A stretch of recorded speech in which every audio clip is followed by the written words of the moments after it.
Today I want to talk about something completely different to do with rod design.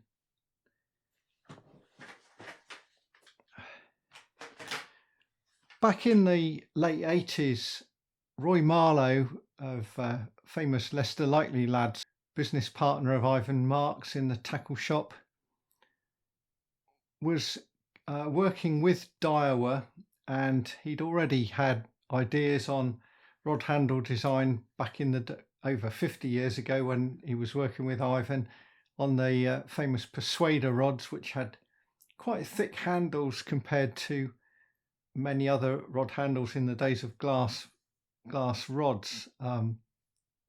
In some of the match rods had such thick butts, the glass on there was so thick that they'd have a false butt of aluminium alloy that was thinner, so the butt section ended up sort of 22 millimeters, even though the fiberglass was sort of 24-25 millimeters.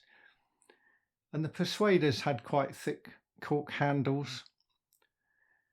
And Roy went on to, like I say, work with Daiwa for many years, and then eventually with Pure Fishing and Abu. And he designed the Abu Sovereign handles with a hump.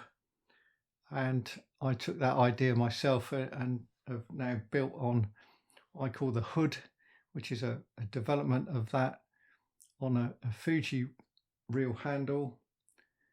And he probably was involved in the Daiwa tournament screw fitting, which again gave more comfort by being thicker, although I don't actually get on with it.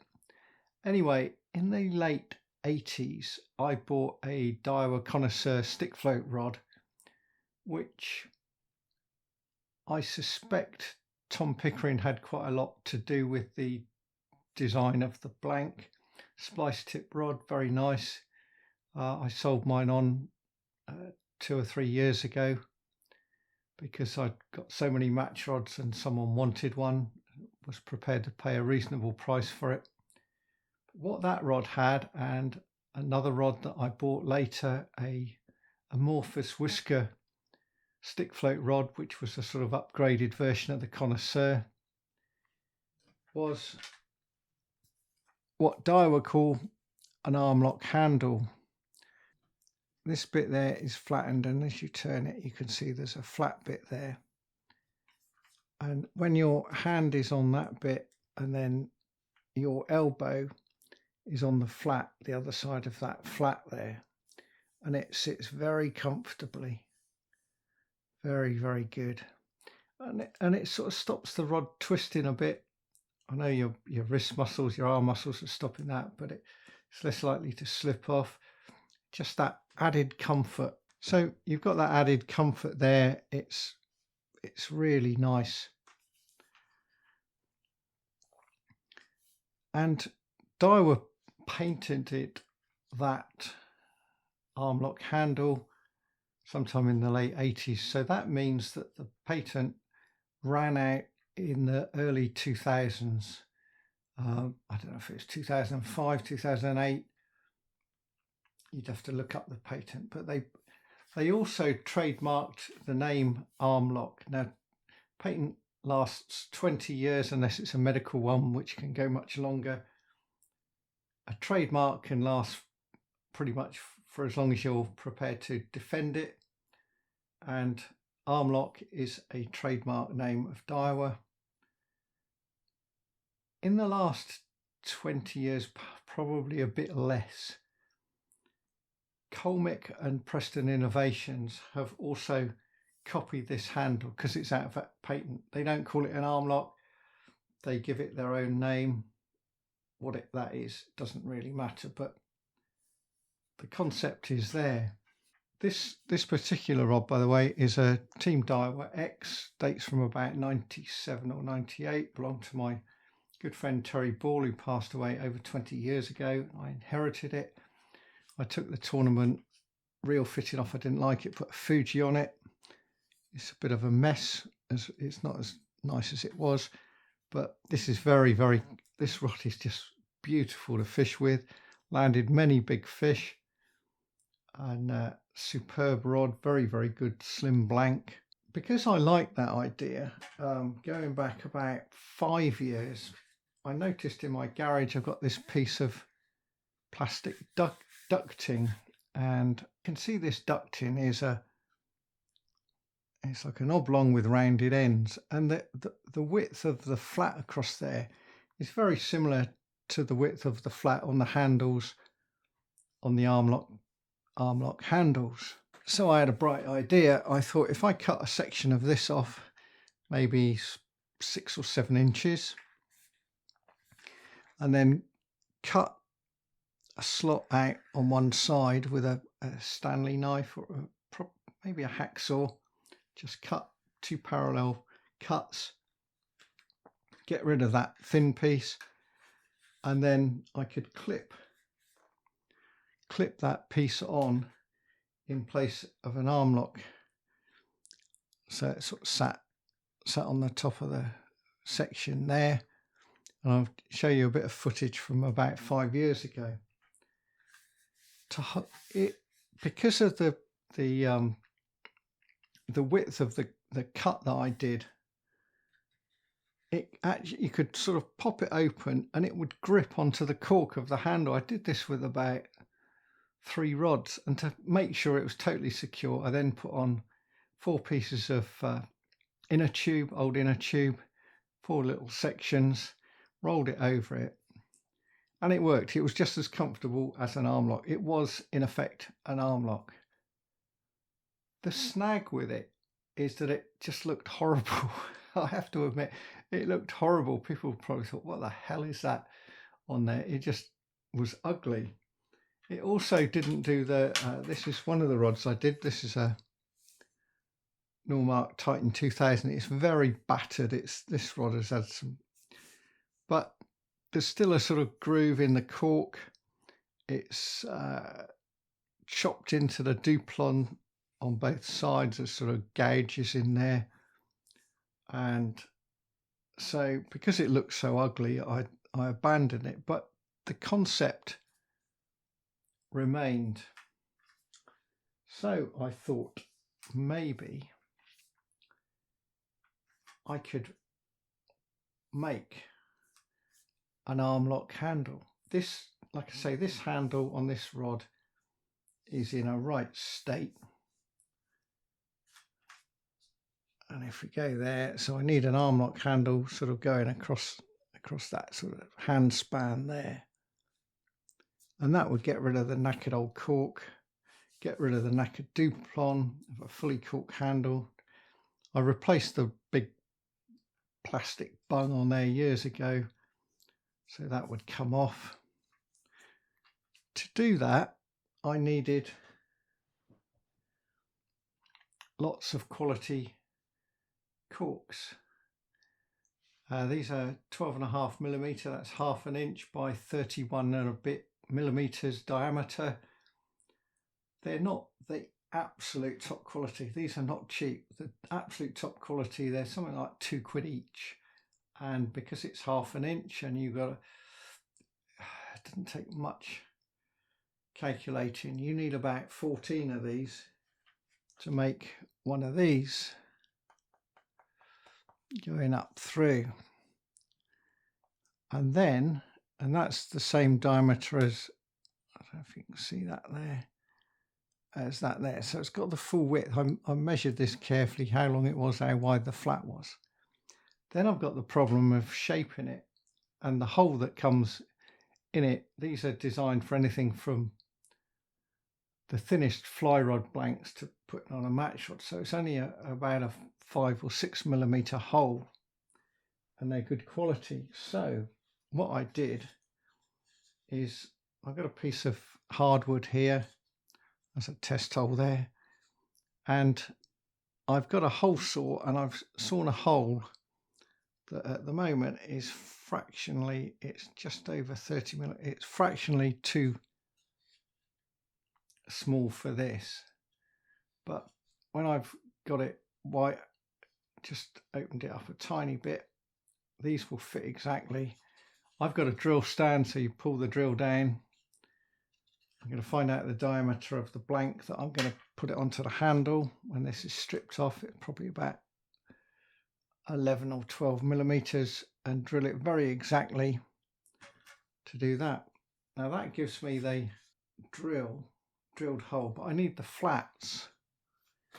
So to do the flat, I've modified the other end. I've done another hole and put a piece of wood there. So I've done it off the end there. And when these fit in there, which they will do when I've sorted it out, you've got a bit sticking up there. I have to be careful with this device because it's got a Stanley blade on it. And it's got a blade there. And this will fit on there. I'm going to put that down for a minute. And this will just slide across and slice off the flat, and then turn it round and do the flat on the other side. That's the theory. So that is the basics of what I need to do with a handle. To finish off the handle, I've got this is just a piece of handle here. I'm intending to do 3 rods. The Titan 2000, one of my Normark Avenger 2000s, which has got a similar knackered handle. So I need a section of this. I've got another piece about 5 inches long as well. And these are already drilled to, I don't know what it is, but it's about 12 or 13 mil. So that will fit, a section of that will fit on the end and finish it off. Need to get my measurements exact because I don't want to take off more handle than I need. The third rod I'm going to do, I'm going to leave to last till I've got the hang of it, is my tri-cast John Allerton rod, which I've already taken off the real fitting and made it far more comfortable to use because it had a screw up fitting. Now it's got a screw down with the hood on it, and it's a brilliantly comfortable rod. But with an arm lock type handle on it as well, it's going to be even better. Like I said, I've got enough corks to do everything, 1 or 2 spares, and it's a matter of just getting everything absolutely right before I start messing around and using an awful lot of cork, because the cost of the project is about 20 odd quid per rod, so it's not cheap. You can't buy the corks ready-made like this for an arm lock handle. Obviously Daiwa, when they did these were made in, I've got a feeling all the arm lock ones, certainly originally, would have been made in Scotland. So in Scotland they had some sort of tooling to do this. Probably not that different to what I've got, except a much more professional looking version. Which is, like I say, it's just got a Stanley knife blade on it and some bits to guide it, make sure it holds it tight. I can replace the blade quite easily, just unscrew 2 screws and put a new one in, and see how I get on with it. It's going to take a while to do it, and I'll show the updated progress when I do that. That's the end of part 1.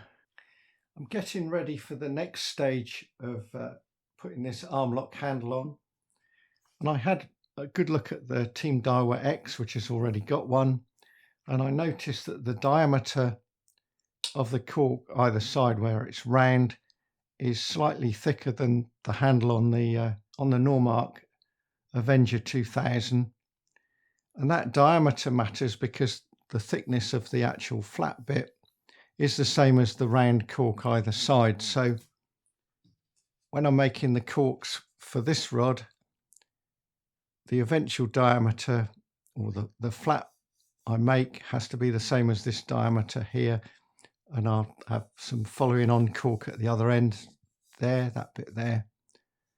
I've marked up this one where I'm going to cut because I've worked out where it needs to start flattening off so that it's underneath my elbow from about there to there to sit nice and comfortably.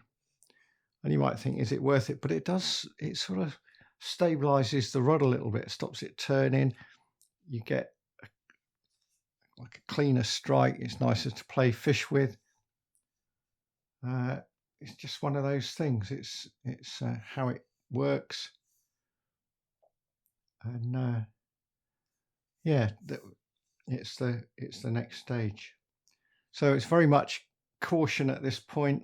Like I say, I've marked it. I need to very carefully take this cork and duplon off, measure the diameter of the carbon to drill the holes in the cork rings.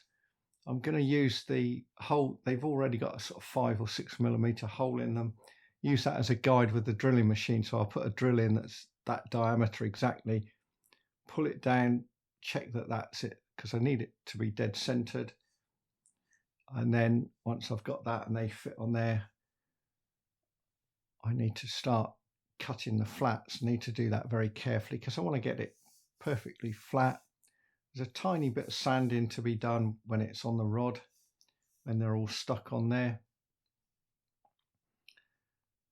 And I want this rod's my prototype, so once I've done this one, I'll do the Titan 2000, which has also got a very tatty handle. And then finally, when I'm confident I know what I'm doing, I will do my tri-cast Allerton rod. So I'm going to have quite a, I won't say a unique Allerton rod, but because a couple of other people have done this, put Fuji screw down fittings, and I'm sure plenty of others have done it, but with the hood and the flat handle, and the rod's wonderful to use anyway. It will be something very special. Ready for the next stage. After a lot of messing around, I finally figured out how to hold each cork ring so that it would be in exactly the right place. And I made a sort of wooden template. I had some wood that was already joined in a right angle, and then using the piece of wood with the hole, as you can see here, it held the cork in exactly the right place. I had to bolt the drill stand to the bench and then fix the piece of wood to the drill stand, fix the template to the drill stand, and then the piece of wood with the cork ring, I could hold it in place against the right angle in exactly the right place, and then drill it with a 14mm wood boring bit, which proved to be exactly right. I ruined 1 or 2 corks doing this, and I also had some ones from Prosecco corks to try out on it. It took a lot of experimenting, but in the end, once it's set up, once the rig is there, I can do lots, and I've got lots to do. I've already done about 10 corks so far, plus the Prosecco bits, but to do 2 more rods I've got to do another 20 odd, and I might even have enough to do 4 rods. I don't know. I don't know which 4 rods I'm going to do. I've started with the Avenger 2000. I want to do the Titan 2000.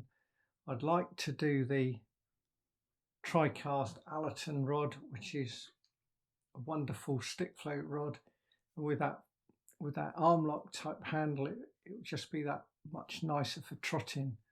I've considered doing my Carbotech number 2, but that's a rod that I haven't done much to so far. I won't say it's pristine because I've added the cork hood to the handle, but apart from that, it's fairly original. And I've been attacking rods that aren't pristine really. So maybe I'll save that in reserve, and maybe another day I'll come back and do some more rods. Having got all the corks done for the first one, we've now got the result. This is the couple of Prosecco corks. I got my first attempt where I was trying to cut the flats. That didn't really work, and the hole's a bit big on that one, but once it's sandwiched between the others, and all the others are fairly nicely centered. And then some Prosecco ones, and I'm going to put a little cork section on the end, and you can see this sits under my arm. So the next stage is to glue it all up, let it set, push this nice and tight, and then it's a question of carefully sanding the flat down across there and underneath, and tapering it at the ends.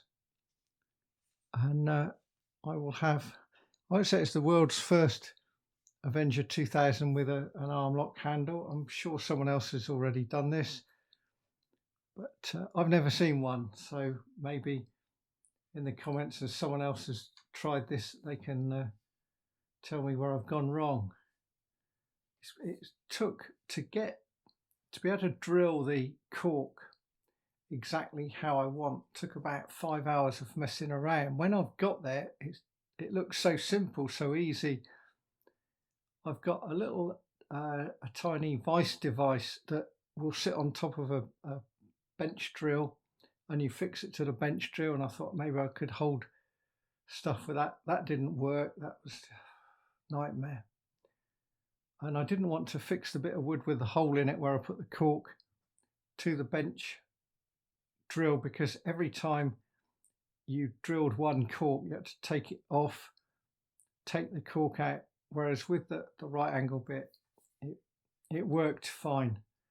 So yeah, quite a challenge so far. The next bit, once this is glued up, it's not that difficult. Proceed with care initially with a rasp, and then careful filing to get the tapers right. And like I say, something quite special. Ready for the next bit. Things are coming on quite fast now.